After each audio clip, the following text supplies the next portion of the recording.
Shut up and sit down.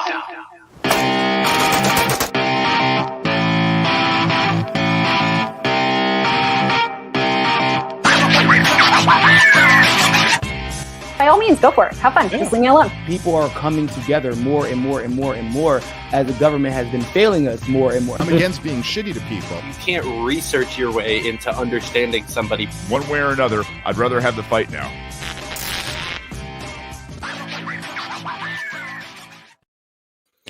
What's up, everybody? Welcome back to Fight for Liberty Live. We have an awesome show for you guys tonight. Reed Coverdale's back on for his 6th appearance on the Fight for Liberty, but the first time in 8 months, so we've got a lot to catch up on. But first, we're going to tell you a little bit about the people that are sponsoring this episode. So if you would like to get high, like I'm going to do during this show, and you want to do it while also supporting liberty, ending the war on drugs, and disabled people who need this medicine, do it with Nugg of Knowledge. So you can go to nuggofknowledge.com. They have an awesome selection of both flower and vapes and some edibles on there now as well. Use promo code F4L and you'll get 10% off your first order. And like I said, you'll be helping the show, the network, also other people that you know and love from the Liberty Movement, like Dan Berman and Tom Queter. And also some of that money is going to help end the war on drugs. Some of that money is going to give disabled people free cannabis. So win-win-win all around. Go to nuggofknowledge.com and check that out. But without further ado, he's back again. The one, the only, Mr. Reed Coverdale. How's it going, man? I'm doing all right. How about you? Can't complain. The weed is starting to kick in, so in a better mood. There you go. So it's been a decent amount of time. You've had a whole bunch of crazy guests on, and between your show specifically and other shows you've been on, and like Tower Power Hour and other things, you've had some really interesting guests on. So I'm curious, who was the person that you thought, never in a million years would I ever be able to interview this person, that you've gotten to talk to? Probably Peter Schiff. That was pretty surreal. I mean, it's weird because I didn't think never in a million years, because that was actually when I started the show. I was like, I am going to get that guy on eventually, but it's certainly the biggest achievement. That was huge. And he's kind of the first political podcast that I really started listening to religiously at all. I mean, I listened to other ones where politics would come up, and I don't really consider the Ron Paul Liberty Report to be a podcast. It's more of like a news show or something, I would say. But I've been listening to that for a while. But Peter Schiff got me into political podcasting. He got me into the economic side of libertarianism, and that was really something to have him on the show. And it was it's funny because I had a contact with a guy who worked for him. And he was telling me like, "Oh, come on, dude. I'll email him and I'll get him on your show or whatever." And we were trying that for months and it never worked. And then he said, "Why don't you just try messaging him on Instagram? That might work. You never know." So I was like, all right. So I sent him a message on Instagram and gave him my email and everything. And then like 2 days later, I get an email from his media director or whatever, saying, "Hey, Peter saw your request on Instagram and we'd like to set up an interview. How does next Saturday work?" I was like, whoa. So it just kind of went off from there. But yeah, I mean, there's been a lot. Let's see, I've been, since I've been on this show last, I think I've been on Part of the Problem. I've been on Bridget Fettis's show. Mm-hmm. I've been on the Matt Kibbe show. I've been on Austin Peterson's radio program. It's been incredible. And then I've had Abby Martin on my show. Tom Woods. Who else? I mean, there's so many people. I'm just trying, Mike Rivero, Sean Atwood, all sorts of like really big names that a lot of them I didn't even really know. I didn't really know who Sean Atwood or Mike Rivero were before I started doing this, but then you find these people and it's just, incredible the rabbit holes you go down. And where you end up. So it's been a wild ride, man. Yeah. Some of those names are kind of crazy to think of, and like you've been on the radio now, like the actual radio. Oh. Yeah, it was pretty nuts. I don't know how many people that radio show reaches, but Austin had me on to talk about the trucking shortage and, you know, the government controls that are making that worse, specifically in truck driving. I don't know a ton about the ports and the backups there, but I do know about like the driving shortage and the new regulations that have made it harder to get drivers on the road and taken a lot of drivers who were on the road off the road. So it was, that was cool. Mm. Yeah, but to what you were talking about earlier, it's crazy how actually approachable some of these people are. You know, you just assume that these guys have like a whole team of people set up to stop you from getting to them. And especially like I come from a sales background where a solid 2/3 of my time when I was doing business to business sales was spent trying to get around these people. You know, the people that are set up to block you from actually getting to the guy you're trying to talk to.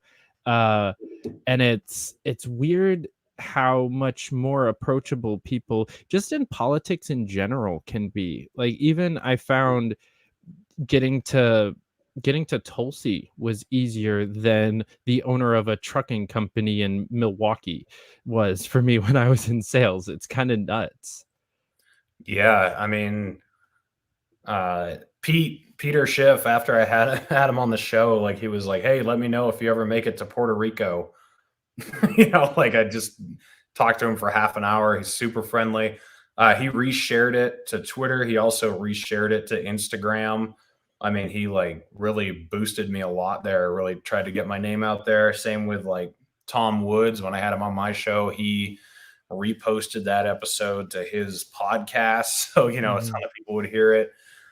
Dave Smith's been really generous. You know, everybody, Ryan Dawson, like they're all like, it didn't take much, like, you know, it was just like, hey, will you come on my show? Sure. And then, you know, some crazy friendships have come out of it, and you know, some controversy here and there too, but it's been all in all, it's been worth the ride. You know, you can't have a good experience without some rough road, you know. So the controversy just comes with the territory.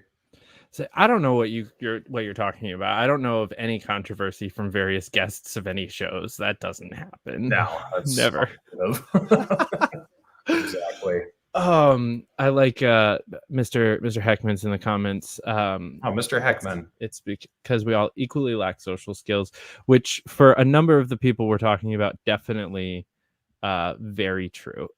Yes. Yeah. I mean, when you have someone like Abby Martin, who's not a libertarian, you know, you got to be like, oh, I can't just be weird. I got to be sort of normal, or as normal as I can be, you know, like when you have Ryan Dawson on, you can just go full autist and no one will notice because this just kind of fits the room. But when you're like, still less autistic than he is. Yeah, exactly. So like when I talk to someone like her, it's like, oh, okay, I've got to like sort of put my normal face on here, which is tough, but you know, I pull it off sometimes.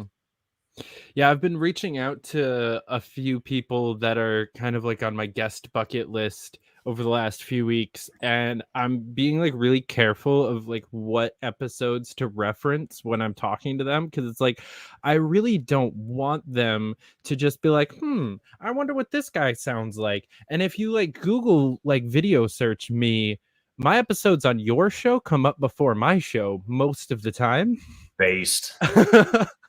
Because most of them have, like, I think my Dave Smith and Rabbi Litvin is the first thing that comes up if you type in Fight for Liberty.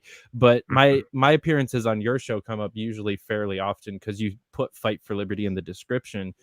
And like, I don't want them finding episode 80 and being like, no, I don't want to go on this guy's show. Well, see, that's funny. If you type in Reed Coverdale, because like none of my titles have Reed Coverdale in them, you know, it's all the naturalist, capitalist, and then like whoever my guest is. Usually what comes up first is all my Tower Gang appearances. So like if someone professionals like, I wonder who this Reed. I've been trying to get Mike Rowe on the show, and if he like Googles Reed Coverdale, just we'll see what this guy's all about, and then Tower Gang shows up. That's not going to be extremely helpful toward my goal, but probably not. It's interesting when you Google image search a bunch of pictures of Bridget Fetisi come up. Mm-hmm. I'm unsure because they're not. She is probably the broadest reach out of every show I've been on. I'd say maybe other than the Matt Kibbe show because that goes on the Blaze TV, so maybe that was bigger. But I think she has the largest reach. She's got a pretty popular podcast. Yeah, she is awesome. Also, that was a great episode. That was my greatest appearance on anything, which I was lucky because I think it was my biggest one. So I was glad that it went as well as it did. Oh, I see. I get the mediocre read. Bridget gets the prime read. Yeah, that's fair. I wouldn't give me my prime speaking either. But yeah, I've definitely I've tried going for a lot more targets than I used to with this because I found that it was actually a lot simpler of a process than I was making it out to be in my head. Like I just reached out to this Norwegian guy that makes a bunch of like bushwork. The guy getting arrested by the police in your promo picture? No, that guy actually that one I got to actually be friends with him. He's working on starting like community owned crypto / blockchain based banks in the UK and working on facilitating it here in the US. So it's basically a decentralized breakup of the banking monopoly using blockchain. So that's the guy getting arrested in that promo.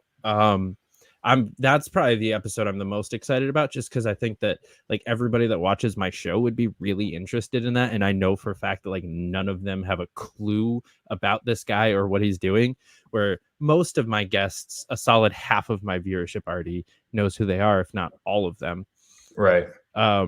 So that one will be exciting. But no, I reached out to this guy that he's just got a couple of clips in the philosophy chill step videos that I like to watch, where it's just like chill step music with like speeches kind of overlaid over top of it. And so I looked him up and I found his contact information and I sent his team an email and got one back of like, yeah, I'd love to come on. That would be great. I'm like, all right. He's got like 500,000 subscribers on each of his 3 YouTube channels. And I'm like, okay, sure. Yeah, that's cool. Yeah, my most recent strike like that was Maria Farmer, probably the highest profile Epstein victim. Someone just recommended on Twitter that I have her on my show, and so then I just tweeted out, Maria Farmer, I'd love to have you on. And then she ended up messaging me. She's coming on Sunday, which is very timely because I think the trial's going to be over this week. It should be. I think on Saturday it actually ends. Yeah, that was pretty nuts. And then I was like, all right, well, that worked. Hey, Whitney Webb, I'd love to have you on to talk about Epstein. She's another big media character, and she answered like, okay, well, I'm pregnant right now, but after I have my baby, I'd be willing to do it. So I don't know. Sometimes those shots in the dark. That's how I got Nick Gillespie on the show. I remember I just like tweeted out, these are 5 people I'd like to have on my show, and I forget who I listed, but he was one of them. And so you never know. You never know what's going to work. But yeah, sometimes you gotta.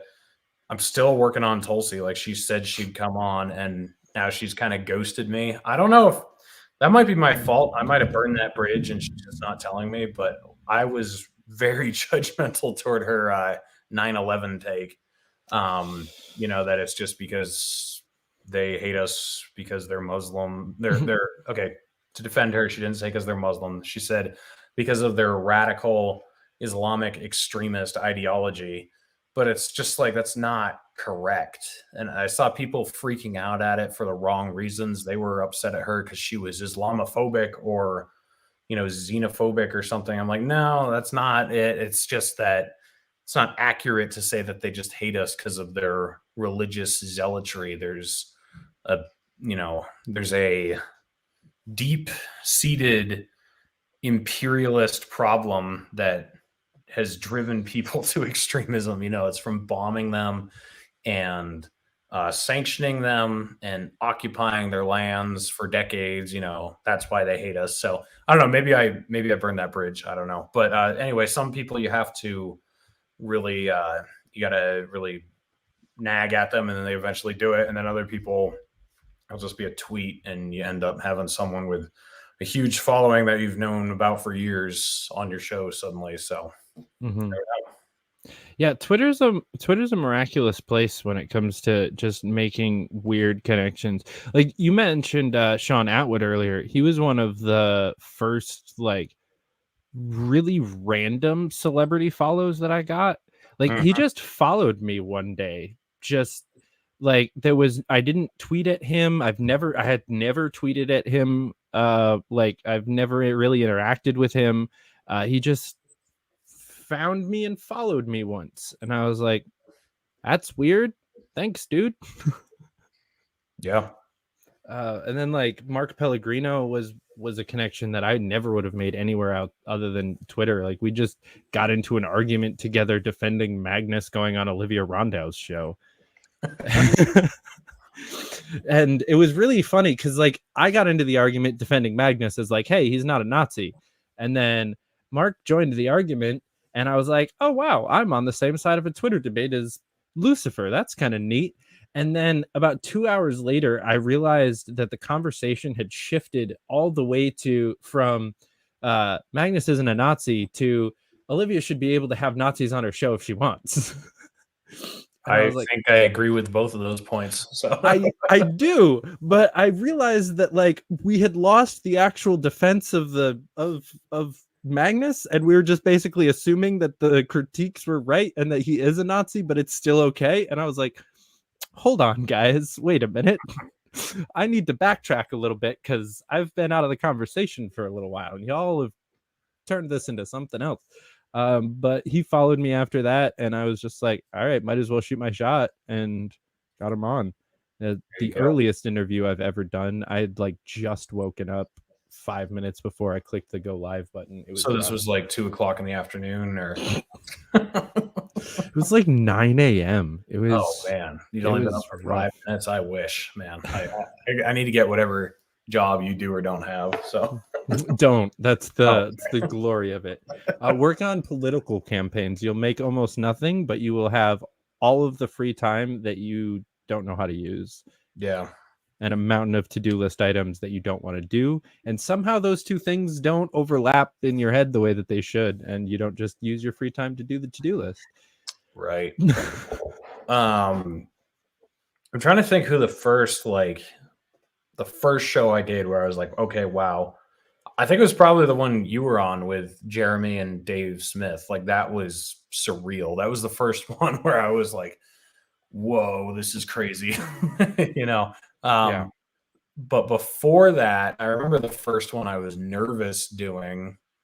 The first one I was really like, oh my God, I'm like, I really don't want to screw this one up. It was Scott Horton. And it's not that he's a jerk or anything. It's just, I was like, I do not want to look like an idiot in front of this guy. I want him to feel like I have some modicum of knowledge of foreign policy. So I was just like the 2 days before I had him on, I was in California and I was hauling this really heavy load. So I was just driving straight all day. Like, I wasn't dropping off or picking anything up. It was just a big load coming from Utah down to California. And I was just listened to like 20 hours of his podcasts. And then I actually took notes, while I was stopped in the truck stop, and actually had like questions laid out, which is something I hadn't done in a while because, I don't know, like the beginning of this year, I sort of stopped writing out questions and just doing everything kind of off the cuff. Mhm. And I did not do that for him. I was like, no, I gotta have bullet points for this guy. And it was a very good episode. But I remember that was the first one I was like biting my nails a little bit, you know. Yeah, that was when I had him on the I was gonna say the first time. I've only had him on once. I can definitely relate. That was I really he's not a mean guy, but he's definitely someone that has the ability to say mean things very politely in a way that crushes your soul. And I definitely didn't want to like pull a Spike Cohen or anything. And because I had him on after that had happened, and I was just like, please don't tear me a new asshole, Scott, please. That was rough. I felt so bad for Spike, but at the same time, it was like sort of a conversation that needed to happen. So I was like, no one has any idea what we're talking about. We'll just not elaborate. We'll just, you didn't even see it, right? I was the only one who. I did not. Yeah, it was just secondhand information. I have a bunch of friends that were watching it. I was not, and I'm kind of sad no one like sent me the link like as it was going on because it got removed pretty quickly. But yeah, Scott was awesome. Actually, that was one of the first interviews that I did that I was like, wow, I'm actually a decent interviewer. That was like a good show. I was like, and I think even you like made a comment about like the questioning on that episode. And I was like, people like my show. People watch my show. Aw. Yeah. Because he was long before like I had Dave or like Shane Hazel or Mark Pellegrino or any of those names on. He was kind of he was the biggest name I interviewed when I interviewed him. So are you surprised how little some big names will draw, and then you'll have some nobody and it'll get a lot of views? I've always been shocked by that. Like I don't know. Like I thought Nick Gillespie would get a lot of views, but it was like 1,000, and I was like, that's it. Like I thought it was going to be like 10,000 or something. But it's weird, like you never know which ones are really going to be a hit and which ones are just going to be a flop. Yeah. I've noticed that the people that I have on that have a more engaged audience, rather like regardless of size, but just percentage of engagement that they actually have with their audience seems to come out more in views. Like Matt Wright, I just had on, who's not like super famous, even in the libertarian circles. There are plenty of people who don't watch Muddied Waters and don't know who Matt is, but that episode got actually almost twice the views as the Eric Brakey episode, who I feel like almost everyone in the liberty movement knows who that is. Yeah. And then a whole fuck ton of Republicans and a bunch of independents and a whole bunch of other people. So, not shitting on Eric by any means, but or Matt in that conversation. But yeah, the kind of people, because like me and Matt were having fun with the people in the comment section like the whole episode. His girlfriend, now fiance, was in the comments like leaving nice little messages, and I kept bringing them up, and we were like having more fun with the audience. I feel like the more like serious ones that I do, where it's actually just the two-way conversation and we're ignoring the other people, don't end up getting as much engagement or reach. Yeah, no, that's a good point. Although sometimes like I'm not really engaging the audience. There's just a really stirring conversation that ends up taking place that you weren't expecting, and it kind of excites people. And sometimes I think it's kind of so when I listen to my episodes over again, I actually feel better about them. I feel like the opposite usually happens when people look at their work, but with me, when I'm doing an interview, I'm like, oh man, this is a disaster. And then I'll go rewatch it and I'll be like, oh, okay, now that actually sort of landed. And it's a skill that you acquire because you got to be able to follow the conversation, but you've also got to be able to think about what you're going to ask next. And then if you're good, you're going to direct the conversation in a certain way with what you ask. So especially if you don't have that I mean, that's why I stopped writing it down, because it was too hard to, because I would be like, oh, I want to talk about these 10 things. Then it would be like, okay, well, the conversation moved away from this. It doesn't make sense to actually talk about this anymore. So then I'm like trying to think of something really quickly off the top of my head. And then I realized, actually, if I just don't write anything down and I just kind of go with the flow and I just try to start figuring out how I'm going to ask questions or insert things that way, then I won't have to, it'll be second nature. I won't have to write things down. I won't have to have a contingency plan if this, this question doesn't work out or whatever. And so then it just makes you a better interviewer if you can do that,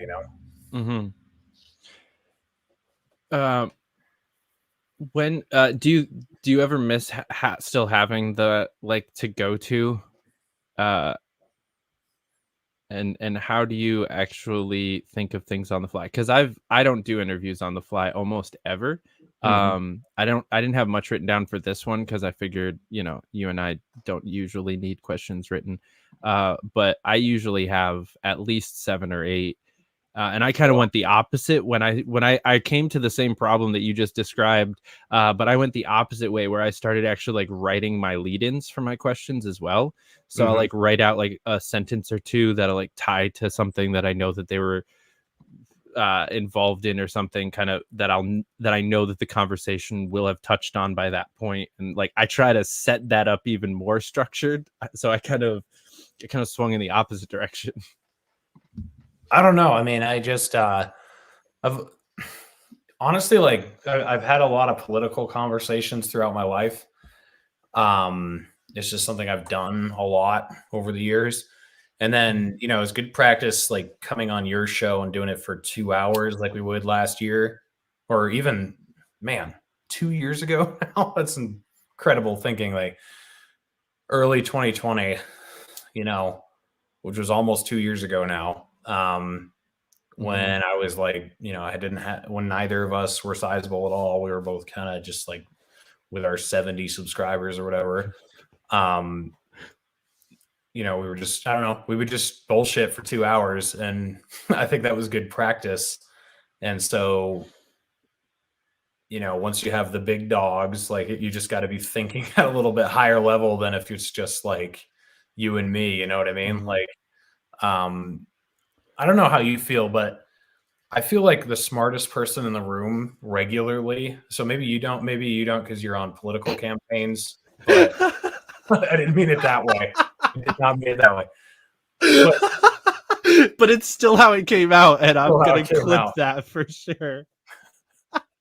But I know I work, the places I work, people don't know anything about politics. They don't know anything about any of the issues or how the system works or whatever. So I was always the most well-versed on that type of thing. And now I'm the least versed usually when I'm having people on my show. So I assume you work around more knowledgeable people when it comes to politics than I do in general. So I don't know if you feel like the most knowledgeable person in the room all the time because you're working on political campaigns. Whereas if you were working in a lumber yard, it would be wait, you guys don't know what red flag laws are, or you don't know what, civil asset forfeiture is? What percentage of the population knows what civil asset forfeiture is? Probably 5 to 10, maybe. I don't even think it's that. I would guess 2%, but I'm sure everyone you work with knows what that is. Yeah, pretty much. Exactly. So in my situation, I'm with a bunch of politically illiterate people all the time. And then when I go on a podcast, it's oh shit, now people actually know this stuff. So I sort of have to be more on top of it. Yeah, I definitely I'm not usually the smartest person in the room. Or at least I try not to be. I actually, my dad used to always say when I was growing up that if you're the smartest person in the room, then you're in the wrong room.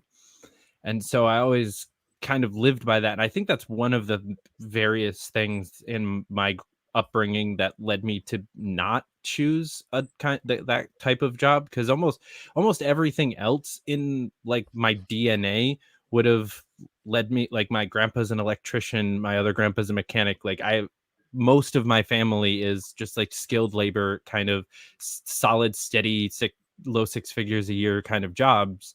So most things would have led me into that type of a lifestyle. But I honestly think that saying is one of the things that pulled me out of that, because I was always trying to be not the smartest person in the room. And then when you're around a bunch of smarter people, you get smarter. And then you have to find a different room and then a different room. And now I'm with a bunch of fucking autists that have just spent their entire lives reading books. But it is, I've moved myself to where a lot of the times, most of the calls and meetings and stuff that I'm on, I'm in some form of managerial role in that, either on the campaign or it's a subcommittee or something like that. I'm usually taking some kind of an authoritative role in most of the calls and meetings that I'm in. So I can still somewhat identify with the having to switch that off when I'm on the show and like let the other person talk, because they actually do know more than I do about the topic that we're talking about. Because normally I'm talking about the things where I am still kind of the smartest person in the room. Like we're talking about field work and I'm in a room full of policy people and I'm the only person that's ever actually knocked doors before.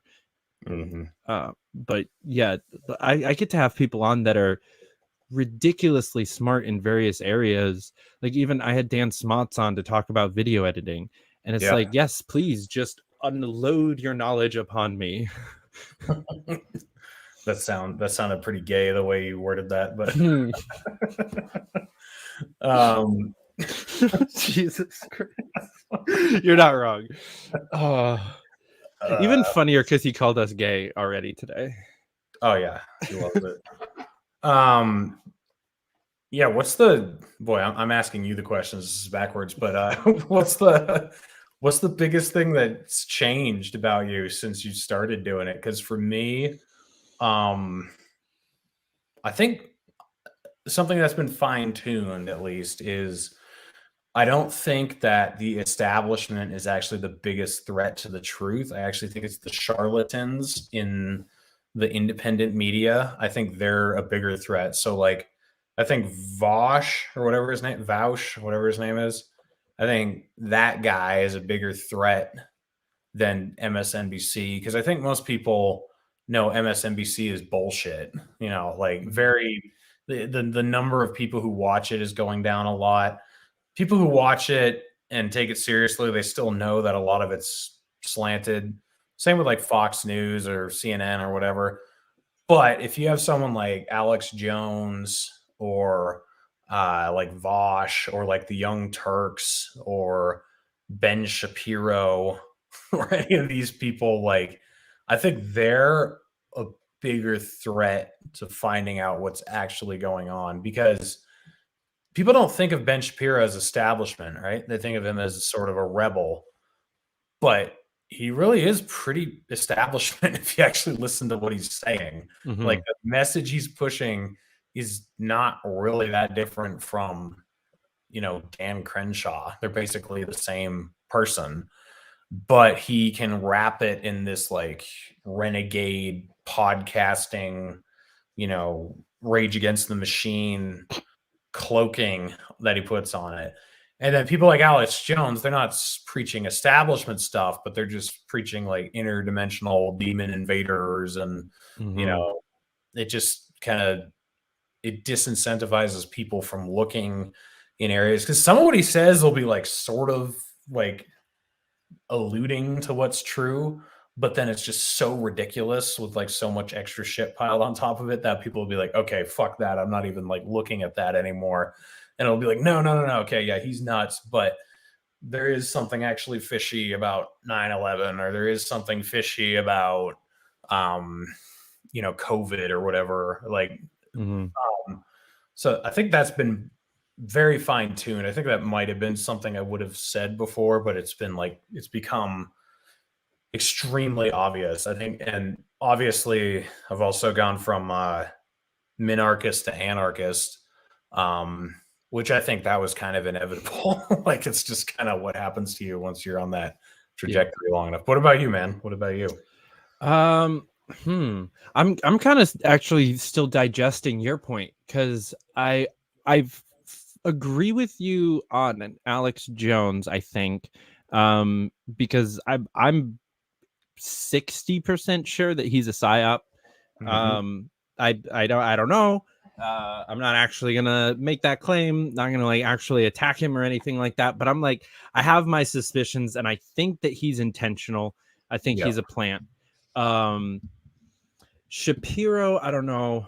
But because I feel like one of my answers to your actual question would have been almost the opposite, because I feel like at least since I started the show, especially, I've very much broadened my umbrella and widened the tent of the like big tent movement that I'm a part of.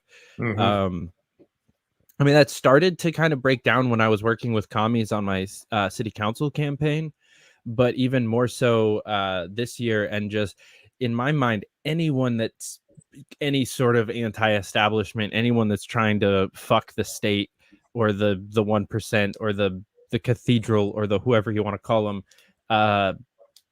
they're an ally for me. So I've actually like kind of started to have a more positive look on people like Vosh and but actually, I guess so. You named very specific names that I think I would agree with all of them, because I do agree that they're, so maybe you're making a different point than what I'm thinking of. But because yeah, I think like the Young Turks, I think Alex Jones and Ben Shapiro, they are all definitely just like fully bought into the bullshit. Then there's like the kind of in-betweeners like Jimmy Dore. That's kind of like, you know, I think he gets it, but he's just wasting time and air whining about the Young Turks all day instead of you know, actually doing something useful. Sorry, Jimmy, if you ever decide you want to randomly watch my show. That's somebody that I thought I was gonna have on when I started the show. I was like, I can get to Jimmy Dore, and that's hasn't been a thing. Yeah, no, I mean, I agree with you. I'm not saying that like every show or podcast of that size is, you know, detrimental to the truth. I was naming specific shows like, I mean, like, I think, you know, Tom Woods is great, and I think Glenn Greenwald is great. I disagree with him on some stuff, but I think he's great. And then, you know, like Abby Martin, I think she's great. Chris Hedges, great. You know, it's just, I think that they throw people like Alex Jones in the mix, and then they also have people like Ben Shapiro or the Young Turks who sound fresh and new, but are really just pushing the same old shit. And those people are the enemy. And we tend to try to think that they're not, like, oh no, they're just like a little off. And I think they're actually more dangerous than Rachel Maddow. That's definitely fair. So let me ask you a question then, since we're like picking good guy, bad guy. What about Joe Rogan? Because he kind of platforms both. Yeah, I think he's neutral. Like, I don't think he really has too much of an agenda, you know, other than like freedom of speech and expression. Like, outside of that, he doesn't really seem to have an ideology to me. So he'll have everybody on, you know, and I think that's great. So I think his show has been a service, because he'll have someone from the CIA on, and then he'll have, you know, Jimmy Dore on. So like he'll just go all the way across the spectrum, have everyone on to just talk about anything. So I think he's kind of neutral and in a different category, because he's not really there pushing a certain you know, a certain ideology. Yeah. And that wide spectrum of guests, I think, helps validate him to some of the would-be skeptics. It unfortunately makes a lot of skeptics out of other people, but I do think that the fact that he'll have like Jack Dorsey and Vijay Gadde on his show to talk about Twitter's policies and give them a chance to defend themselves against a roasting by Tim Pool. Like that, I think that earns him a lot of credit, and it but it does also kind of have that negative counterbalance of like he's had a lot of people on that just will make someone never ever ever touch his show because he's had that one person on. Those people probably weren't going to really be his audience anyway. Mm-hmm. Yeah. Which a great example of conversation going to a question that I wanted to ask. You also have a fairly large variety of guests, and plenty of them have made plenty of people say that they will never, ever, ever watch your show. So are there any that you, I know we've talked about this privately, but like still no regrets? No, I mean, not as far as who I've had on the show or who I've tried. I mean, I do things differently, but I don't know if I'd have different people on. All the mistakes I've made have been outside of podcasting, I think.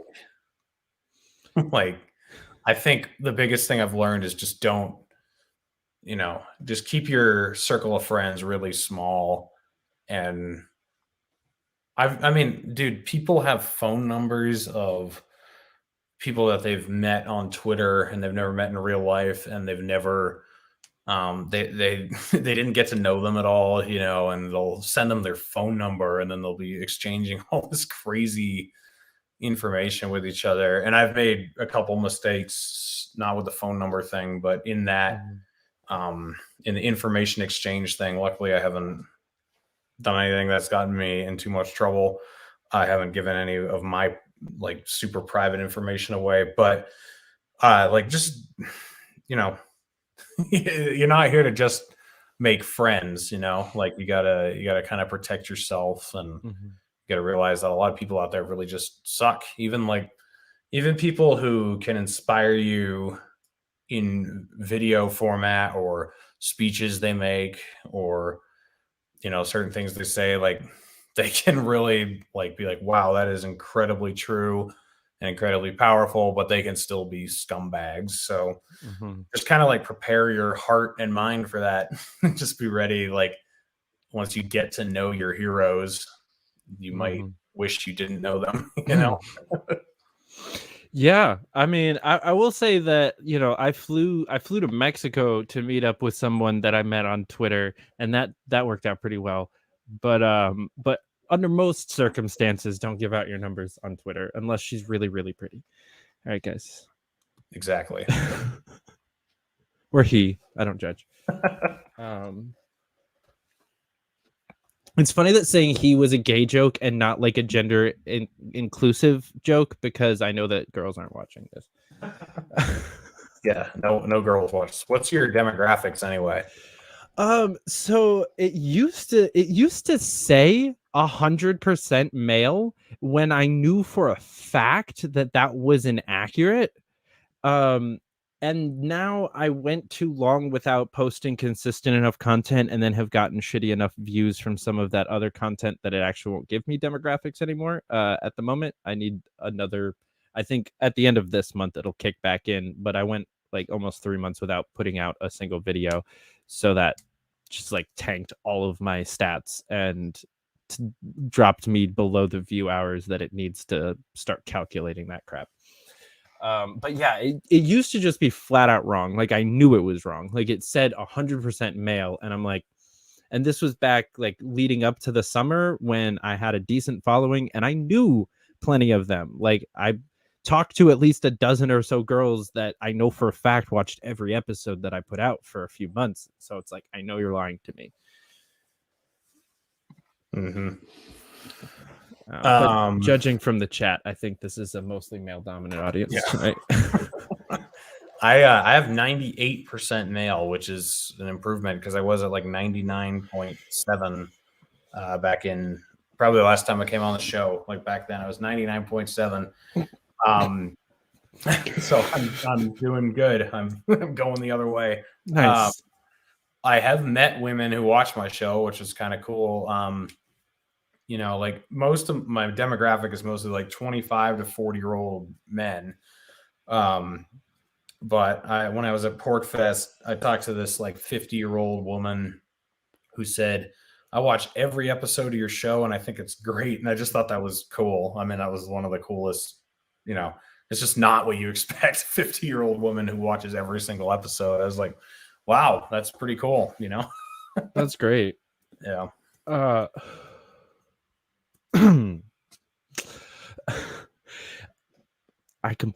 had a thing that I was going to say, and then I said that's great, and then the other thing completely just escaped with the vapor from that hit.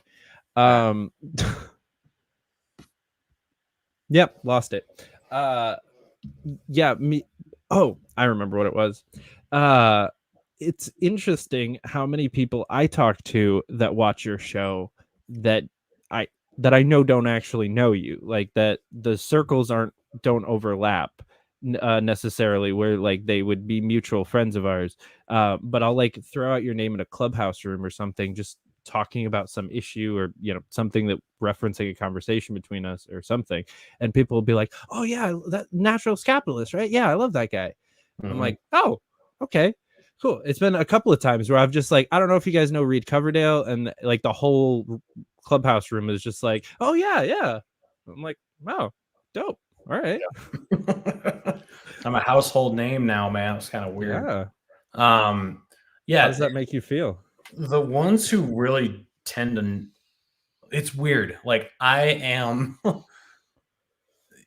would say the group, at least within our circles, that doesn't like me the most is like the Hoppians, but I am the atheist libertarian that they like the most. Like I'm sort of like Andrew from Popular Liberty, Pete Quinones, Buck Johnson, Though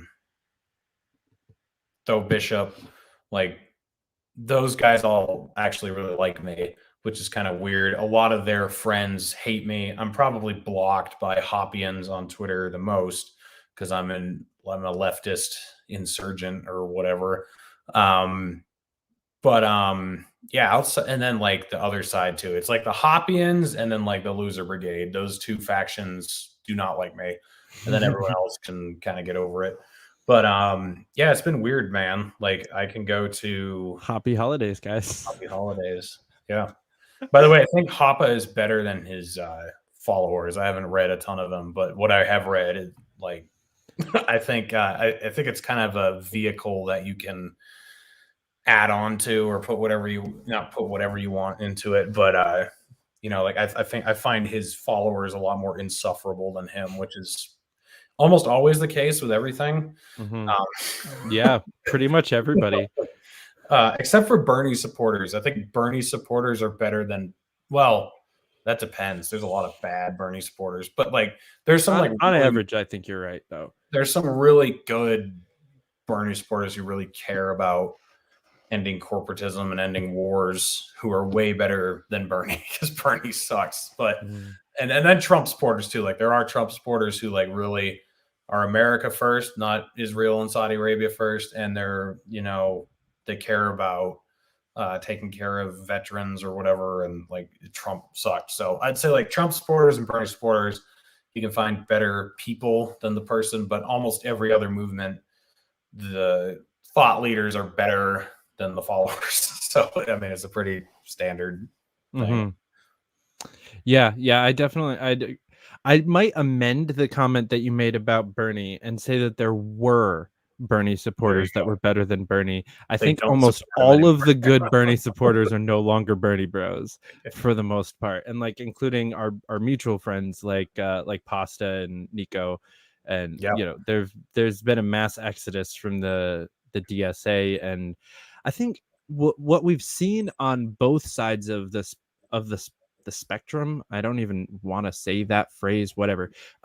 We've just seen the autism spectrum or the political spectrum? The non-existent political spectrum. So definitely not the autist one. No. But so we've seen people who used to pretend that we were on opposite sides. A lot of it we're coming together, but it's also because there's just a mass exodus from electoralism in general over the last year and a half from all of your major political groups. They've either been dealt defeats that they weren't expecting and couldn't come back from, or they've won thing, or like they feel like they've won and now they don't care. Various different reasons, but like as you've seen people like you and me go from minarchists that are like, "Ooh, I hope Amash and Gabbard run together," to like, why don't we just burn it all down, guys? Like electoralism is stupid, and you've seen that on the left as well.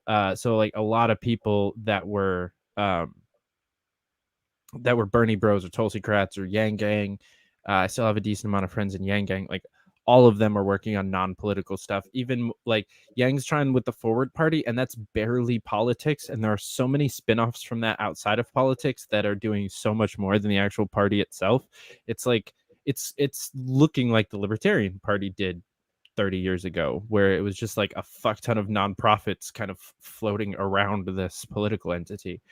But yeah, there's just been a mass like, fuck this is dumb, guys, the system's rigged, we're never gonna elect the revolution. That was a dumb hashtag that I had. I don't know what I'm gonna do with all of these stickers. But you can change it to like erect the revolution or something, get everyone excited to go, I think there's been the reason I'm not a right or left wing populist is not because I think it's morally wrong. Like, I don't think it is. Like, if you're like Tho Bishop or like Nico House or someone like, either, who thinks like, or I don't know about Nico so much anymore. I haven't talked to him in a long time, but we'll just use Tho Bishop because I do know what he thinks. Like, he is a libertarian, but he just doesn't think that libertarianism has any hope of becoming prominent. He thinks it either has to be in a right or left vein because that's just how people think. So he thinks, it makes more sense in the Republican Party because you can have like a right-wing libertarian strategy that you can hijack people's feelings to lead them toward libertarianism. It's not that I think that there's anything wrong with that. I actually had a great discussion with him a couple weeks ago. It's that I think that isn't going to be true for too much longer. Like, I think that right left thing is kind of falling apart. Like, I think it's just becoming sane versus insane. Especially with like the vaccine mandates. Like, I know they really try to draw that on like a left right divide. Totally admit there are more left wingers on the side of that, but there are a lot of like socialists and far lefties and then moderates. Like, I mean, let's see, like Jimmy Dore is against it. Bill Maher is against it. A lot of our mutuals like Nico House and those types of people, they're against vaccine mandates and all this stuff.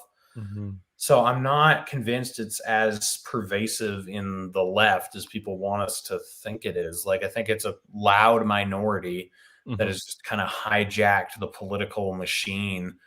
And I think people are getting sick of it, And so you're seeing people who used to disagree on everything and used to hate each other just be like, you know what? Like, I don't really care what you think about guns. And actually come to think of it, like, I don't really care if you have guns or if you don't have guns or whatever, and like, I've just kind of seen that breakdown taking place and people are kind of dropping their signature issues. Like, I don't see as many people championing Medicare for all anymore or build the wall or, like any of those like bumper sticker issues you used to see. Like, people are just like, I just want to have my freedom back. And I just want to be able to go to the grocery store and I just want to live a normal life and I just want to be left alone. So I think like that top bottom scale is actually becoming more important than the right left one, which is what I want to happen because I don't, and I'm not talking like deep Marxist philosophy versus like,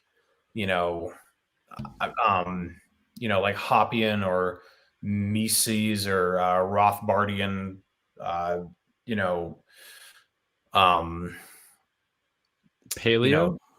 train of thought, or like I don't think people think that deeply. Like I don't think your average Democrat has ever read Marx or thinks in a collectivist way or wants to remove all private property. You know, like I don't think they've ever philosophically dug that deep. They just are like, I hate what's happening right now, make it stop. And so those people are really easy to reach, and I don't think it has to be through right or left. I think right or left is a bit of a joke. Like, what does it even mean now? Like, like it usually comes down to a couple social issues. Like, are you pro-vax or anti-vax, or are you pro-gun or anti-gun, or do you believe climate change is real? Do you think it should be Mr. Potato Head or androgynous potato head? And that's like what defines you as right or left. And it's stupid. Like, I don't think most people give a shit about, a lot of that. So I don't know. I don't think that the right and left populist way is actually going to be productive forever. I think we're headed toward a more pro-authoritarian versus anti-authoritarian. And I don't think that people should I think that, religion and culture and those type of things are always going to matter, and that people who agree on those type of things are going to come closer together. But people forget there's people from Southern culture who are right and left, and there are people who are Christian who are right and left, and people who are non-believers who are right and left. So this idea that, religion or culture or birthplace is going to draw distinct lines between right and left, I don't think it's necessarily true. And I think that those people can believe in liberty and still like have their own communities where like we want to care about Christianity or whatever. Like, I don't think that conflicts with the idea of, being anti-authoritarian. So I don't really see what the fuss is there, I guess. Yeah. Couldn't agree more with literally that entire monologue. That was all right on the head. I similarly have started I've gotten to the point where I get really annoyed and like hard to control myself, annoyed and lash out at people when they get too stuck in the right and left bullshit. Because like, in my opinion, if you're a person that's operated within the liberty movement and or the Libertarian Party for more than 2 to 3 years, that should be gone from you by now. Like, you should understand that both parties suck, both parties are useful, both sides people can be turned, and it's a divide and conquer fallacy that's been shifted specifically because right and left used to mean pro-government, anti-government, right? And then they shifted it to being all of these bullshit social things that the populace will never, ever, ever, ever, ever agree on, like abortion and guns. So like, yeah, it's a completely constructed bullshit scenario. And you were talking about especially the vaccine mandates being not really a right-wing issue. I met a guy the other weekend. I went to the casino with my parents and I was rolling up a joint, and this guy sat down next to me and started rolling up a blunt. And I was like, oh shit. I just kind of like made a comment. I think I was like, oh, hey, that's what I sat down to do. And he asked me what I was smoking. And so we started talking, and then we went outside and smoked together. And this guy grew up in New York, moved to California when he was in his early 20s, has lived out there for the last decade, owns cannabis shops, clothing shops, like by the book lefty, Asian American with a man bun. Like you would just peg him as a hardcore like liberal Democrat. We get probably like 10-15 minutes into the conversation, and I bring up that I'm in politics, and he got really intrigued because he wanted to like pick my brain about stuff, but I actually didn't answer very many questions. He got stoned and started ranting, and I was loving it because this like rando just started ranting to me about how bullshit the vaccines are, how bullshit the mandates are, how this is a government conspiracy, and that he's never going to get the vaccine because he even said, I don't think a good idea should require this much force. And I was like, he almost said the thing. Yeah. Yeah. No, I mean, I think that more people believe that and they're just afraid to say anything. Mhm. So I think on the right, it's more culturally acceptable to be against the vaccine mandates. But I think there are a lot more people who are on the left who think it's bullshit, who are just like, it's just kind of like you're not supposed to say anything. So, Yeah. and that's why you see people walking away from it, Mhm.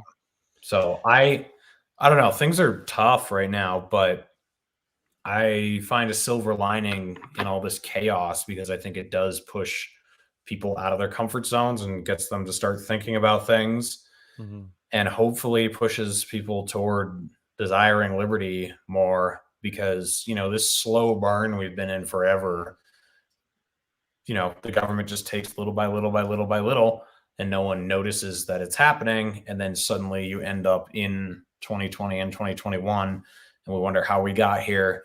But, when things are happening quickly like they are now, people are paying attention and they're fighting back and they're saying, no, fuck you. And you're seeing people want out of public schools and you're seeing people showing up at their school board meetings and, trying to change things at local levels. I know a lot more people who are going to run for some local office now because they want to fortify their town against the state or their state against the federal government or whatever. So I think all that is, that's all a good thing. And I think it was necessarily going to come at the price of tyranny because the slow burn doesn't doesn't get people motivated to do anything, I guess. Mhm. Yeah, I'm excited about the possibility of the kind of kickoff situation that we're coming up on if this trajectory continues. I think that there's still a slight chance that the US is salvageable. I I give it like a 10% chance at this point. Which is why actually I'll save that. Because that I was about to go into a whole other tangent. But yeah, it is very encouraging to see a lot of people are waking up from this, a lot of normies, and like even the people that I know that are like retardedly pro-vax are mostly still anti-mandate. Even like my super liberal Christian friends from New York City, they if I ask them point blank, like, do you think that I should be forced to get it? No. Most of them, a lot of them are still in favor of passports, though. That was Joe Biden's position, 6 months ago, that we would never be forced to get it. Mhm. So, yeah, I mean, I think that is the majority. I think this is a minority hijacked operation. That sounded racist. But... Yeah, it did. Oh, well. So the other thing that you've gotten a lot of flack for is like criticizing the US and kind of like being an anti-nationalist. Mhm. And I think that that's a really important stance to take. And I like whenever I see you getting into shit for saying mean things about the US, it always makes me happy because I'm like, hey, he's breaking people out of their comfort zone, because I think it's a really dangerous one, that like American exceptionalism, like we're the best thing that ever happened. I had a guy in my mentions going off to somebody from Europe earlier today, and like his entire point,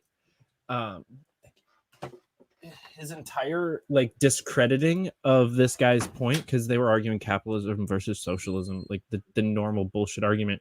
But his entire point to this guy was like, oh, nothing that you say counts because the US propped up all of Europe in the 40s, 50s, 60s, and 70s and allowed them to be what they are. So anything that any country in Europe did post World War I is actually thanks to us and doesn't count as points for socialism. It all still counts as points for capitalism. And I'm like, the fuck? Yeah.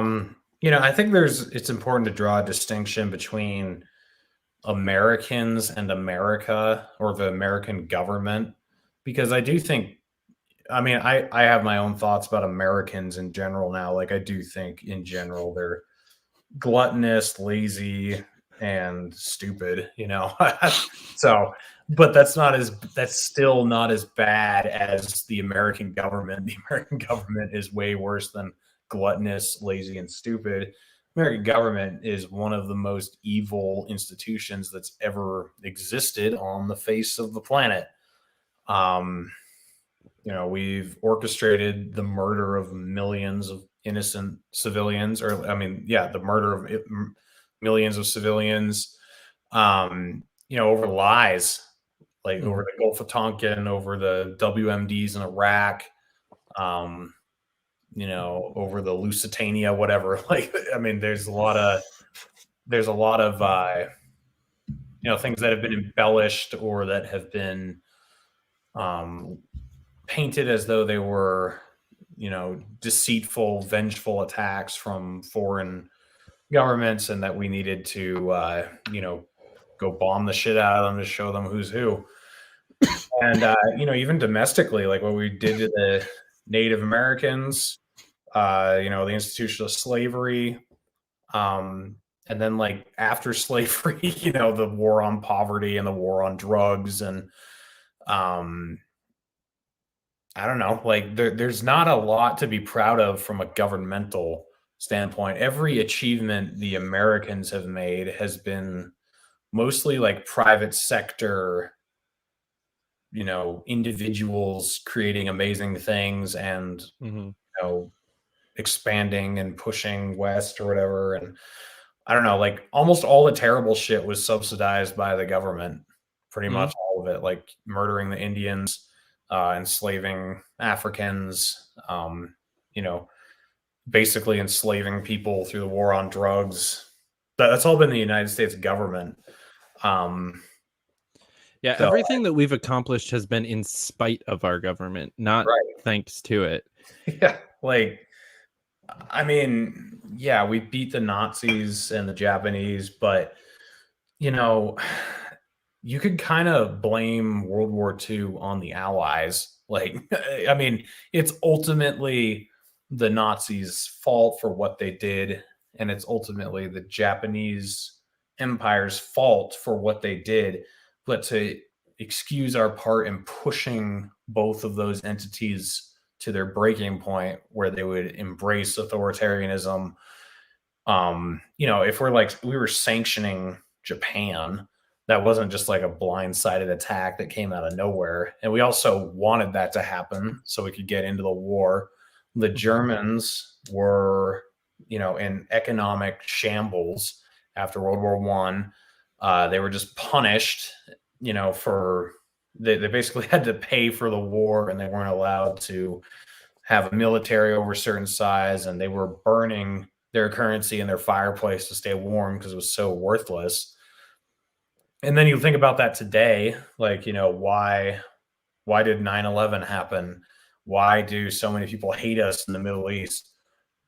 Yeah, and it's funny because a lot of libertarians can see that now. They understand in the present day, oh yeah, it makes sense why a lot of people in the Middle East hate our guts. But then so many of them are blue pilled on World War II. They think that was actually a legitimate battle against evil. It's it really wasn't. Think about how many people we firebombed in Tokyo, all the civilians that just burned alive, or we just flattened German cities, and French, we were bombing France while the Germans were occupying it. We probably killed a lot of French civilians, doing that. So I don't know, it doesn't excuse anything that the Japanese or the Germans did, but at the same time, we're not so innocent either. And then you look at Vietnam, all the wars in South America, bombing Kosovo, all the turmoil we've caused in Somalia. And, it's not, you go back further, the Civil War, the Spanish-American War, I don't know, all of them. Like we have such a whitewashed vision of what history is, that it was America, defending the rights of men all the time. It's like bullshit. That is not what we've ever done. Even like, I don't know, even the Revolutionary War, that was an upgrade. I think it was an upgrade, but we really win? Did we really get what we were looking for? I don't know. So No. I think you're right. It's like our accomplishments are in spite of our government, not because of it. Yeah. Damn. That was great. There were so many like quotable things that you said there, but I think the one that should go on the graphic is why did 9/11 happen?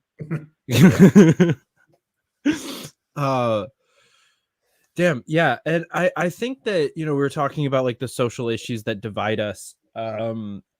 And how bullshit that is. I think that a better indicator of whether or not someone is truly an ally is, what do you think about 9/11? What do you think about the USS Liberty? What do you think about just name it, like those different controversies, which is why the vaccine mandates kind of plays into that. But we're in it now. Like the propaganda is directed at us now on that one. So I feel like it's more excusable.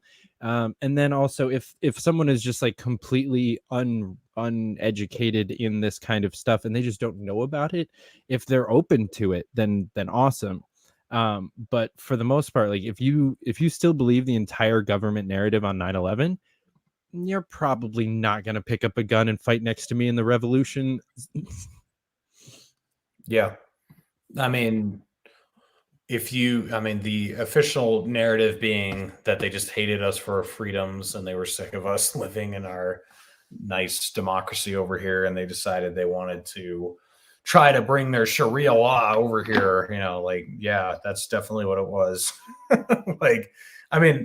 It's funny, there's even letters from Osama bin Laden, describing why they attacked us, because it had to do with the Israeli the U.S. backed Israeli occupation of Palestine and Jordan. And it had to do with the Qana massacre and with bombing Iraq from Saudi Arabia, where we kept troops and bases in Saudi Arabia when we were supposed to leave. He listed a whole bunch of reasons. This is why we hate you, and this is why we're doing this. And it was just ignored it. Yeah, we were just like, oh, it's because they hate us because of our freedoms. They hate us because they ain't us. Yeah, exactly. Jesus Christ. Yeah, and if you, and this is like where when I was describing Alex Jones as someone who kind of throws the scent off, like I do think coronavirus is real and that it has killed people. But I also think it was probably made in a lab. And I think that the government has obviously used it to exploit its power and its rank. Its power and its jurisdiction or whatever. And you can do this with almost anything. Like, I think that, it's sensational to think that the government orchestrates everything. Like, I don't believe the government or the U.S. government orchestrated 9/11. I think they knew it was coming, and specifically the CIA and the NSA. I think that they both knew this was coming, and they wanted it to happen, and they let it happen. And there is a lot of proof of that. Like, they were monitoring the hijackers long before they hijacked the planes, and there was also. The Israelis were also monitoring the hijackers, and they actually had a moving company that they were disguising themselves as when they were really working for the Mossad, and they actually moved one of the hijackers, and they were living right next to them. And then the Saudi Arabian government also directly financed the hijackers on Flight 77. So, like, to look at that and think like there's nothing fucking weird going on there, that there wasn't any sort of foreknowledge or desire for this to happen or exploitation, like you're just blind. You haven't done enough research. Like, there's obviously Mhm. a goal there. And, people certainly, the US government, the Saudi Arabian government, and the Israeli government have all benefited massively from the war in Iraq, the war in Syria. Like those all fall directly into all those goals. It's made all three of them much more rich, much more powerful. So to just be like, oh yeah, it's just because these Muslims hate us because we let women wear t-shirts or something. It's laughable. Yeah. Yeah, I don't think that it was an inside job from the US government, but I definitely think it was an inside job from the US. Ish. I mean, It or well, so like when you start getting into things like Building 7, and what happened there, and like the missing gold, and like the fact that the building fell very strangely for a building that just kind of got hit with some debris, same as like 6 other buildings surrounding it that miraculously didn't fall. Like there was definitely some like pre-planning, at least within the buildings themselves. Like there were people in those buildings the day before that knew that what was going to happen tomorrow, and were making sure that it was going to happen. Whether or not they were directly related to the government itself, who knows? I think a lot of libertarians get caught up in the government is the enemy and miss out on a lot of the other enemies surrounding them that make this shit happen. yeah. So speaking of, bombs being in the buildings, do you know about the dancing Israelis and the moving vans that were pulled over and the Israelis that were interrogated and everything? No. So there were, forget how many, I think there were 2 vans that were seen at the World Trade Center. And then one of the vans went to a location several miles away where across the river where they had a good view of the towers. And they had cameras set up. And when the first plane hit, they were all dancing and giving each other hugs and flicking lighters into the air. That's the dancing Israelis term you might have heard before. But then these vans were pulled over. And the first thing that the guys said when they were pulled over was, "We're not your enemy. The Palestinians are." And the vans were laced. They had a K9 unit there, and there were traces of explosives in the vans. And they had been at the World Trade Center that morning. And then you hear reports. Like, I don't really buy the whole controlled demolition argument, but I think there were bombs in the lobby. And where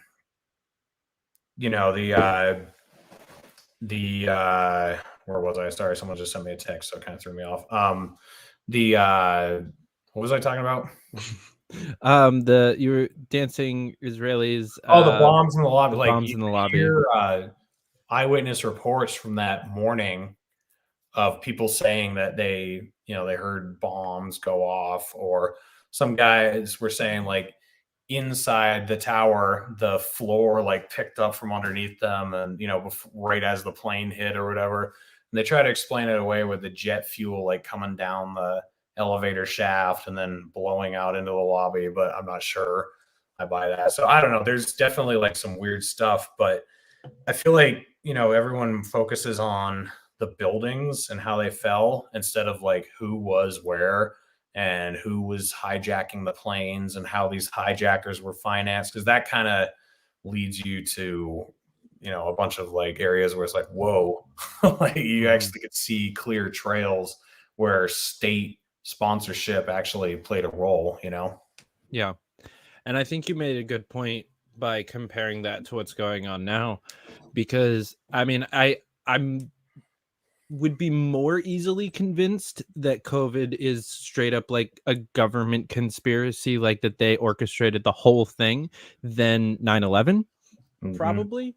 But I think that there's a strong possibility that this entire thing could have been fully orchestrated from the get-go and planned out, but had nothing to do with the US government.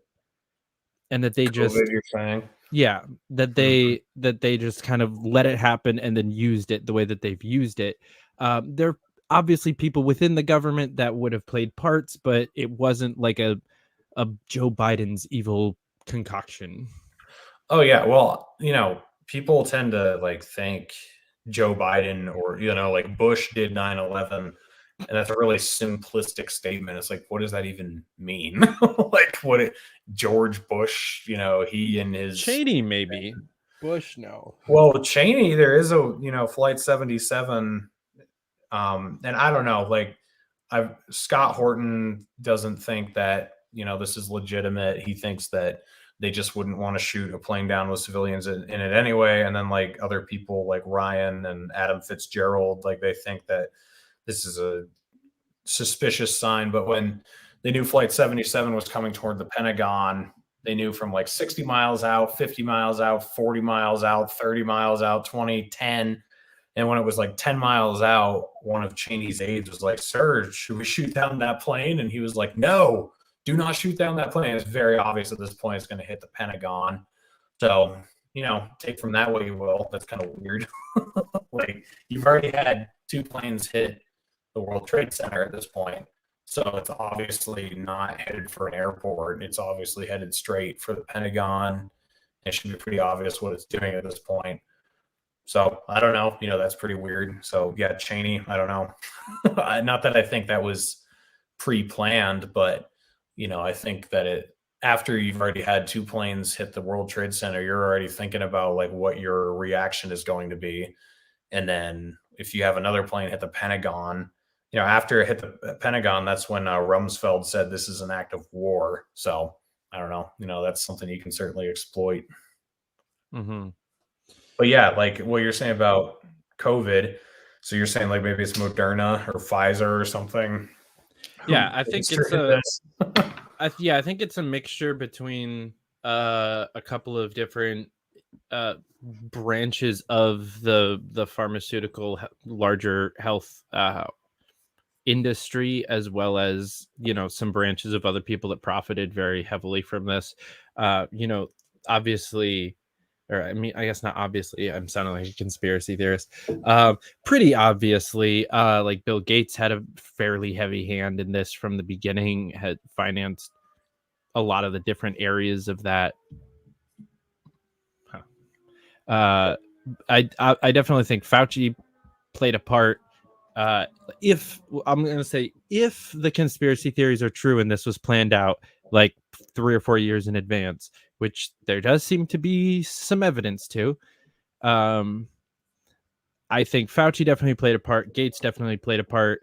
But I don't think that anyone like actively within the executive branch, or the former executive branch, like Obama's people, Clinton's, I don't think they played a part. That's my personal guess. Yeah. This honestly isn't my area of expertise, so the Fair enough. thing, I have no idea. Yeah, it is a little crazy. I was watching because Rogan just interviewed one of the foremost doctors that's been speaking out against this stuff, and he went as far as to say pretty much everything that I just said, but as like confirmed fact for him. And I saw that. Yeah.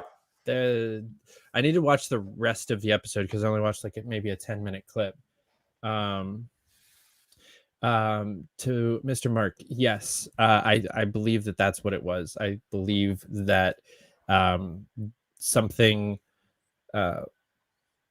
they were developing a cure for a thing before it was released, and then it got released, and then they made more money than any industry has ever made off of anything ever, off of curing a disease that leaked from a lab that they started formulating the cure for multiple years before the leak happened. Yeah. The state will definitely utilize that kind of bullshit to do all this tyranny that we've seen, but I don't think you need any form of government state coercion to make that kind of bullshit just something that happens in a profit-driven society like the one that we live in. Mm-hmm. Yeah, no, I mean, I agree with that. It goes both ways though. Like, the state helps the corporations profit. That's why when you get things like vaccine mandates or vaccine passports or, lockdowns, things like that, those all benefit corporations with the help of the state.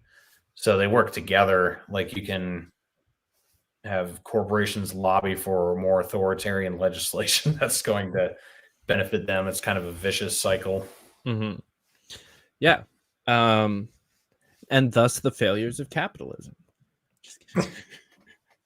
It's not capitalism, it's corporatism. So.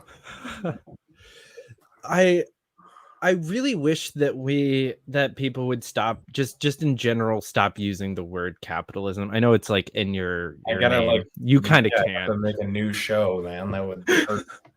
But at least for the sake of debating, I wish that people would, especially libertarians, that when their definition of capitalism is like free markets, like a fully free market that's allowed to do whatever it wants. Everyone in the liberty movement at this point who spent enough time on the internet should know by now that that is not the definition that other people go by. If you are talking to someone anywhere left of center or even sometimes right of center, they are not using that definition. They're going off of Marx's original definition of like a corporate profit-driven society and structure that leads itself into what we're seeing in the US right now. So other people are considering the US capitalism and they're using a completely different definition. And it just bugs the crap out of me to see people continue to just argue over semantics and the definition of this word when we could just say the free market and move on. Because in my opinion, leftists are also arguing for a free market. They're just more worried about different parts of why the market isn't free right now. They can see that even non-government involved monopolies are still making the market unfree. The things that like Walmart and McDonald's are doing, obviously, yes, we have our arguments for why those are government funded, but they're seeing other problems and they want to fix those problems. But they're still arguing for a free, transparent market where everyone gets to do what they want to do. Yeah, I mean, I know what you're talking about. I've had those conversations with people where you just kind of have to get by. You have to get past the terms, and then you can talk about the issue. I don't know. I mean, it's just easy. Capitalism, socialism. You know, like it. I think it's kind of like a sliding scale. You know. Like you can be more capitalist and more socialist, and they can kind of merge. They kind of merge together. You know, I don't know. Like we certainly have a mix of the two. It's you know, it's private ownership with heavy government regulation and government, you know, redistribution of wealth. So I don't know. Like you can have like communist to capitalist is just a sliding scale, and I'm just pretty much all the way at the capitalist end where I just want no government intervention and I just want private ownership of everything basically. So I don't know. But yeah, I mean, I understand what you're saying. It's a valid point, but I just need someone to come up with a new catchy name for my show. I literally thought about it like halfway through my sentence of like people should stop using the word. I'm like, oh wait, shit, that's the name of his show. But maybe this wasn't the person to bring this up with. But yeah, I definitely I agree with the sliding scale thing for sure. I just yeah, for me, when I know that the person that I'm talking to is going to think a different thing when I use a specific word, I just try not to use that word. And I feel like especially for you, a lot of your audience, when they hear the word capitalism, they know what you mean and they're thinking the same thing. So using that word in that context is fine. The same reason that like I use a bunch of lefty terminology when I'm talking to leftists that people get mad at me for because I'm like co-opting their language or you becoming a lefty or whatever. Mm-hmm. But yeah, definitely like use the language that speaks to the audience that you're speaking to. But I'm like specifically talking about like Twitter debates when you know that the person that you're talking to is using a different definition. And the second that you start arguing over like, is capitalism good or bad? You know that they're not going off of the free market definition. If they think capitalism is bad, it's because they they think that capitalism is what we have, or something close to it. They might even concede that this isn't real capitalism, but it still shows a bunch of the downfalls of capitalism, or at least in my mind. And I think we also, as a right wing, like just all of us over here on the right, need to admit that there are some downfalls of capitalism. Oh yeah, I mean, I've talked about that. Like innovation, endless innovation. I think you lose your humanity, right? Like once you have capitalized everything away to the point where you don't have to do anything anymore. It's kind of have you seen like this weird obsession that libertarians have with Ted Kaczynski now? Like there's something to it, like, because I kind of agree, not with the sending bombs to people, but the what he would talk about with the Industrial Revolution and how that was a mistake in a lot of ways. And like I don't completely agree, because in a lot of ways, I mean, we have a lot of medical technology that's way better and people are living easier, better lives now. But at the same time, like we are reaching a technological age where it's it's not as fulfilling to live anymore. It's just kind of boring and people are becoming more robotic. And I don't think that's something that capitalism can fix. I don't think that socialism would fix it either. Like I don't think government control of the economy would make that go away. I think that's something that's beyond an economic system. I don't think capitalism gives everything in life. I don't think it gives you fulfillment necessarily. I don't think it gives you happiness. I think it can facilitate those things in some ways, but I don't think it in and of itself gives you those. Like you need something beyond an economic system to fulfill your purpose, Oof. Some people aren't gonna like hearing that. No. Yeah, I would definitely agree. We need more than an economic system, and there've been some serious societal downfalls come out of this significant advancement. I think that there's some economic downfalls of the way that we've been doing it as well. And like, we do have all of our arguments about like why it's government intervention's fault, but like we were just mentioning, like could be entirely possible that this entire global bullshit thing that we're going through was done entirely because of a profit-driven society and a couple of companies that wanted to like get together and make a thing so that they could make a bunch of money. Well, I don't think the argument is whether or not wealth, consumption, and competition are good or bad. It's more like, what is human nature? So what can we weaponize or take advantage of with the way we know humans are? Or that's at least the way I approach it. Like, I think it's shitty that, there could be homeless people living next to a millionaire and that he wouldn't, give them some food to eat or something. I agree, that sucks. But, so I don't think capitalism is morality. Like a lot of people like try to blend all this stuff, like libertarianism, capitalism. They try to mix it with morality. Like, I think you can be a complete piece of shit and still be a capitalist libertarian. Like, if some starving man like collapses on your doorstep and you open your door and you say, "Get off my property right now," and he starves to death. Like, there was nothing unlibertarian about that. You were not breaking the non-aggression principle. He was on your property. You had the right to remove him. You didn't break any rules, but did you do the right thing? No, I don't think so. Like, there's a difference between morality and non-aggression and private property rights, and it's funny because, I'm an atheist. I don't even believe in the Bible or anything, but a lot of these Hoppian types in the liberty movement, they are religious, a lot of them, and they do believe in the Bible, but they like put property rights first. Like, that's the thing that matters the most, and like, throwing people out of helicopters is, kind of the way to go or whatever. I just like, I don't think, I don't agree with that. Like, I don't think property rights is the end all be all.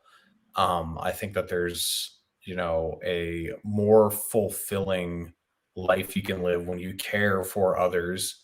But I don't think that that conflicts with capitalism or property rights. I think it's actually more conducive to it. I think when you try to force people to take care of each other, that it doesn't, you end up with more discrepancies, because then you're trusting the state to do that. And the state has a monopoly on violence. It has a tendency to try to grow its own power and to forget about the people it was supposedly installed to protect and to take care of. So I don't think that capitalism results in a perfect world. I just think it's it just makes the most sense. It works the best. And you have to be a good person on top of being a capitalist to take care of people around you and to live in a good society. So let me ask you a question. If the empire collapses, we're living in Ancapistan, whatever, there's like 350 different like individual nation states across what is now the US, and of a variety of different types. Given that it was a geographic region that you liked, would you live in one where you voluntarily, because you're like choosing to live there, and like voluntarily give up 10% of your income to like have a social safety net and like a volunteer fire department and some kind of generalized security force and like trash pickup and that kind of stuff? So how big is this community? It's a good question. Let's say like 250,000 people.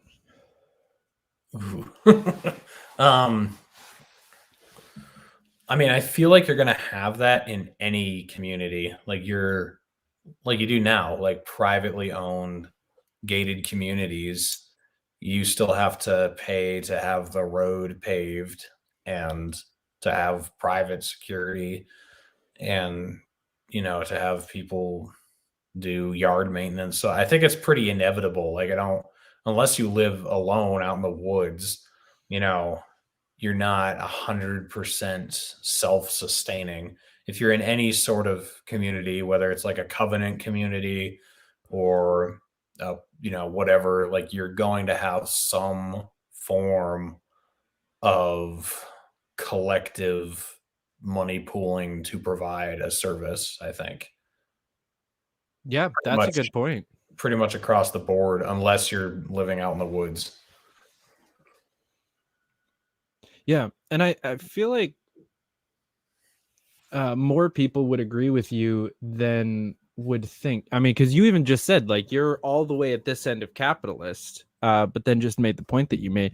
I think if more leftists knew that, they probably would hate us less. Because they assume that we're that one person that's going to like live in the community already, that like unanimously votes to do this, and they're like the one person that doesn't want to give up 10% of their money, and they make a big fuss about it, and they're really shitty, and they assume that we're all that person that would just let the dude die on our doorstep and going, hey, get off my private property. Somehow we need to break that, and I really don't think making very large social media campaigns about like how much we hate homeless people is going to really help that. Would be great if we were doing, the opposite, like a social media campaign like Spike is doing right now about like libertarians and anarchists helping people. I think, though, that the homelessness argument did have something to point to what we're talking about, that if you live in a community, even if it's private, even if there's no government entity there, you're still going to have security forces. You're still going to have standards.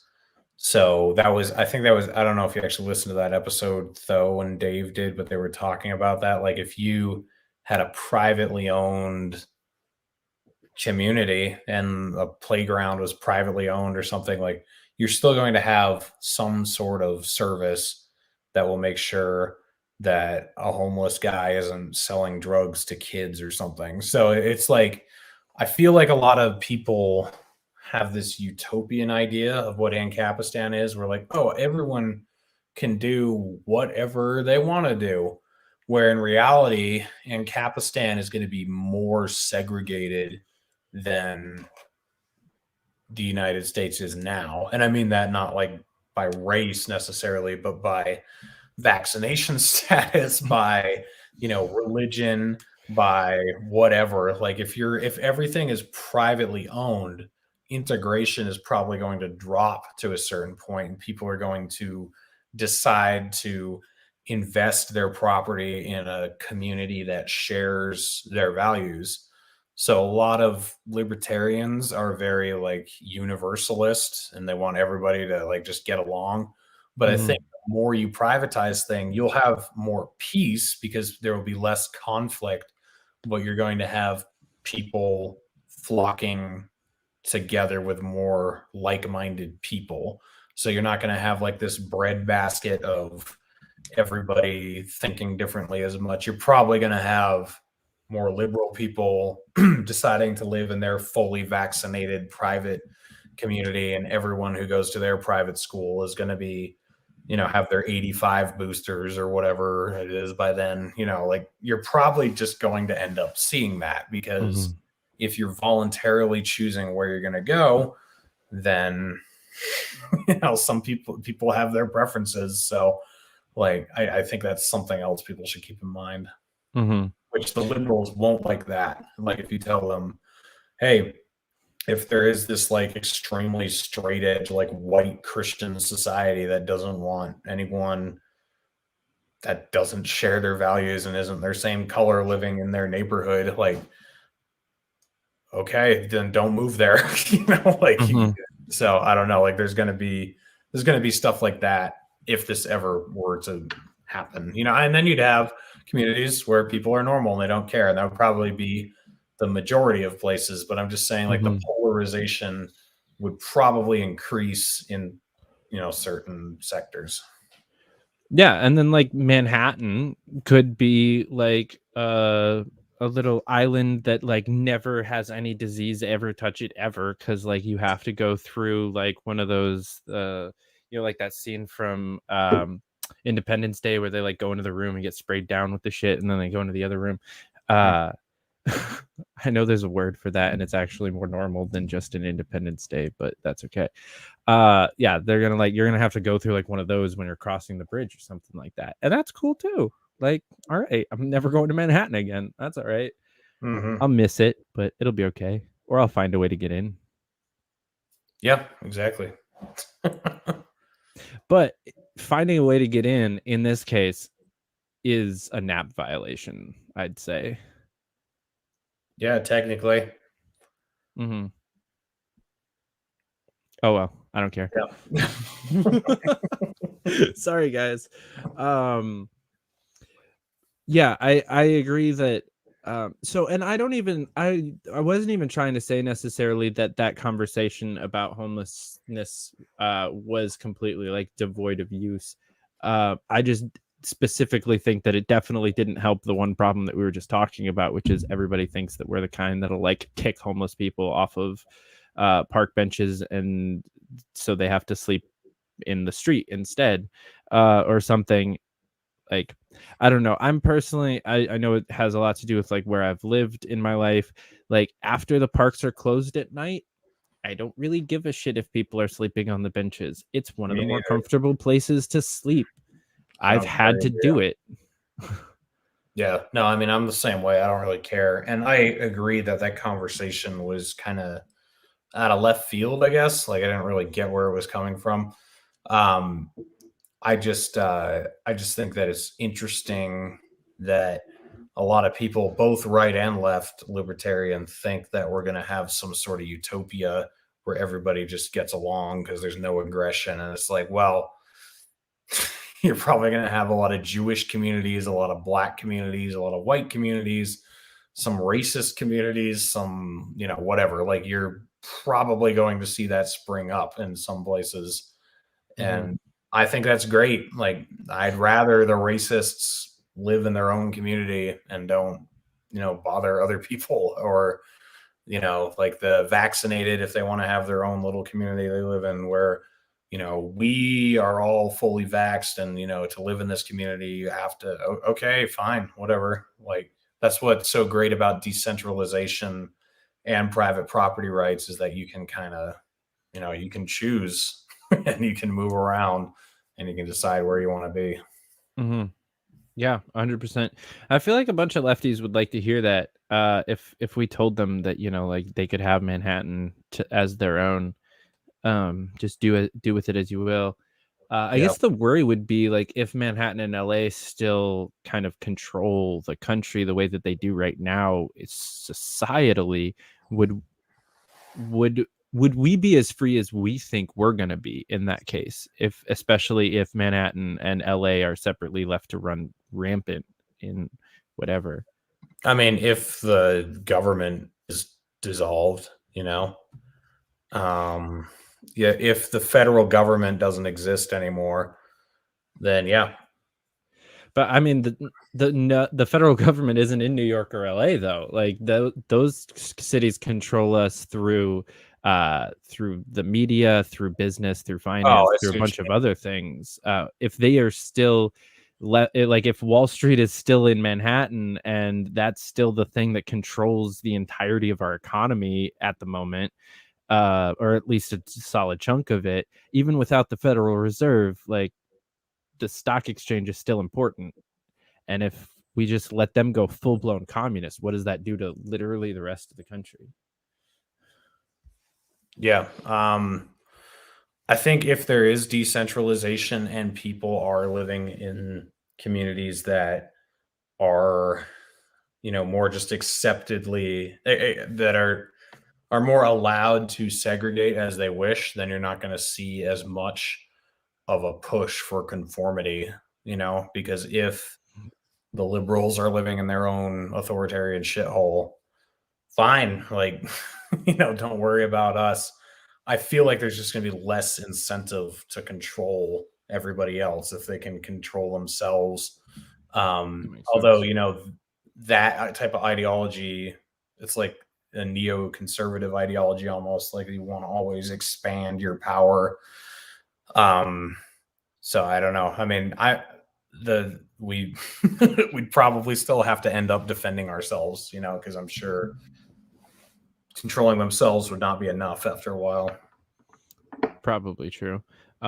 This one ended up not being as out of left field.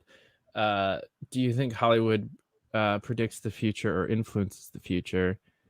It influences it. I don't think it predicts it. Mhm. It's been pretty bad at predicting it. I don't know a movie that's, I mean, 1984. yeah, that one.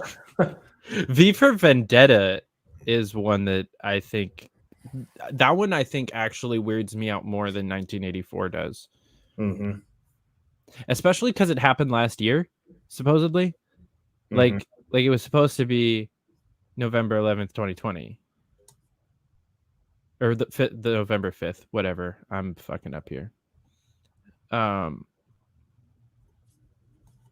yeah, I don't think it predicts it. I do think that like there's a clear sign that people are more likely to do things that are already in their head, and so just from a logical standpoint, things that have been put into movies and explained are more likely to be able to be explained, believed in, and carried out. Mm-hmm. That would be my reasoning.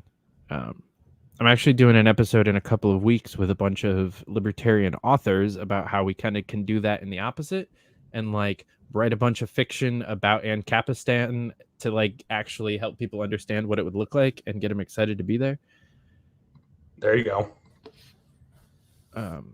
Which I think is like a really positive tool that we might have if we actually get to use it correctly. Because I think that media has a much bigger influence on politics than people give it credit. Like fictional, just like random media. Yeah, Adam Kokesh, I saw him the other day. He was in Salt Lake for the 50th anniversary, and he was saying like libertarians should be creating their own, MGM studios or whatever, be making fictional and historical fictional libertarian slanted tales or whatever, and trying to affect culture that way. That was an interesting point he made, which is kind of what you're saying. So, Yeah. Also, free Kokesh, by the way. Like, dude's in jail at the moment. In jail right now, or last I heard, I haven't seen an update in a few hours. I've been kind of offline. But yeah, I believe so. He's demanding an apology from the sheriff's office, and they're very reluctant to give him one.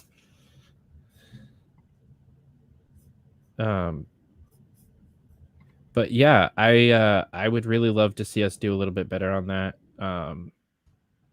Because it's very hard to like really explain to people what we're talking about.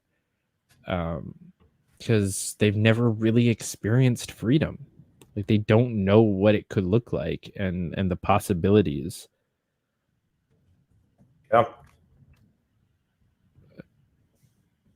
I mean, left wingers can be sold on freedom because they do want freedom in some ways, and then right wingers, same thing. I feel like the right is more, like I've been saying, like culturally, I think the right is more open to freedom right now.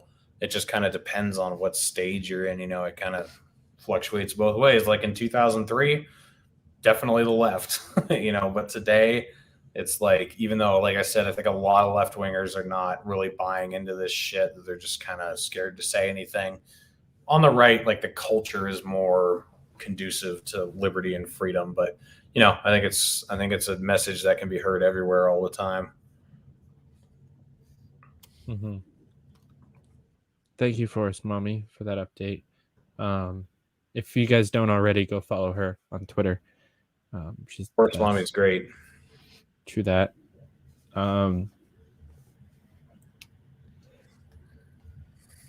Sorry, lost my train of thought. Got distracted by pretty girls. Damn it. Yeah, I think that we have a shot at winning the culture war. We like we've talked about throughout this episode, like people are really waking up and they want to see it. And if we could stop fighting with each other about whose freedom is going to look better once we get it and actually just get it, we might actually see that happen. Yeah, no, I think, we're going to swing right again culturally just because the left has gotten so retarded with everything. So I'm can't say that word. Yeah, well, like, I don't know, like, I don't care about people switching gender or, if you don't want to have Mr. Potato Head, whatever. Like, I don't care. I really don't care. But they've made it so overbearing, and they're just trying to push it down everybody's throats. And if you're not 100% on board, you're a bigoted, racist, xenophobic, whatever, blah, blah, just right down the list. So I'm actually trying to get out ahead of it a little bit and be like, guys, look, like the left-wing culture sucks and it's bullshit, but we should allow gay people to get married, because I feel like it's going to swing. I feel like you're going to see like a heavy religious revival and like right-wing cultural values being pushed hard again, just because people are going to react to this so violently. I could be wrong about that, but I'm trying to like get out ahead of it and be like, look, guys, yeah, the woke shit is dumb, but freedom is important, and we shouldn't be subjugating other people or whatever. So I don't know. That's kind of how I see it. But agreed. Well, before we wrap up, shout out how people can find you, follow you, any cool guests you've got coming up. Yeah, sure. So you can follow me on YouTube, Odyssey, and then all the audio feeds as The Naturalist Capitalist. You can follow me on Twitter at Reed_Coverdale. And let's see, guests. Tomorrow I've got Larry Sharp coming back on the show. And we're going to be talking about his most likely run for governor of New York. And then Sunday, I've got Maria Farmer coming on the show. She's, as I said, one of the highest profile Epstein victims. She reported Epstein and Maxwell to the FBI back in 1996, and they didn't do anything about it. And then they've lied, saying that she didn't report either of them when she did. If they had actually acted on what she said back in 1996, both of them would have been put away for life back then. But, here we are having Ghislaine Maxwell's trial now. So definitely tune in for that. That's going to be an interesting show. Yeah, I will definitely be watching that one live. I rarely get to catch your episodes live anymore, but that one I will make a point for. Well, guys, thanks so much for watching. If you haven't already, definitely read his thing, Scrolling, then go follow him on everything else, and then go subscribe to his channel and everything else, and then leave a bunch of thumbs up comments on all of his posts. Make his phone blow up tonight because you guys decided to be obnoxious. That would be cool. Reed, thanks for coming back on. Hey, thanks for having me back on, David. It was good. We should do it again before 8 more months go by. 8 more months. Yeah, for sure. All right, guys, thank you so much for watching. We'll be back here tomorrow night at 9 p.m. Freedom Time with former executive director of the Libertarian Party, Dan Fishman. So that's going to be super fun. We'll catch you then. Until then, keep up the fight. Shut up and sit down. Ugh.